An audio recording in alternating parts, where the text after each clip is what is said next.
As a way to encourage the general public to receive the COVID-19 vaccination, the District Medical and Health Officer, Dr. M. Mawrie, along with his co-workers, got themselves vaccinated on the 29th January 2021, with an aim to sensitize the people about the importance of the COVID-19 vaccination. Minta kesini at pandai trik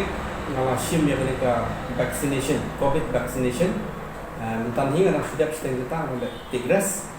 di ngapa banai kubur seki health workers juga seki frontline workers but seki pai baru ba kini injection kini ke badan kamah nomor kemudian hingga dua bat ngila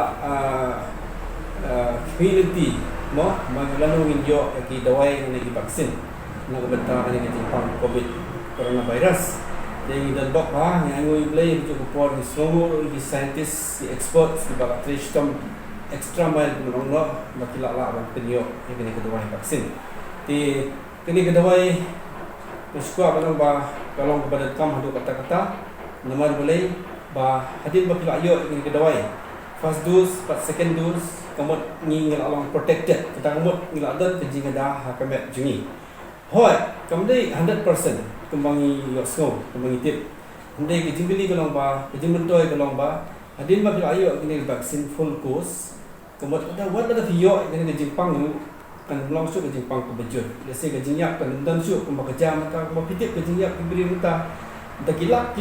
berapa ke pertewa hang dia dengan trail dengan makla kalau jan poi adlak tibayang ti banlai ta kata kejing yak banlai ta kata kejing pang ko bejur ni dan kam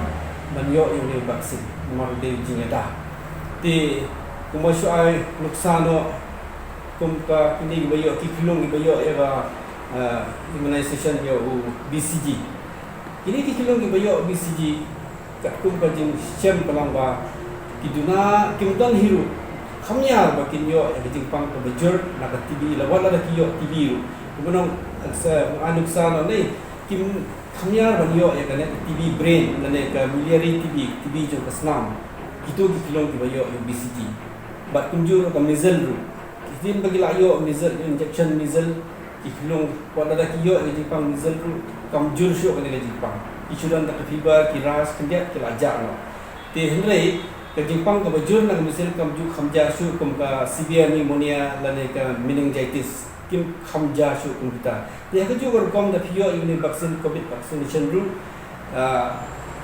dalam protected pada da pio ru ke Jepang kan jur su kata hi gede ke badan kam na ka benta jungi wei pai wei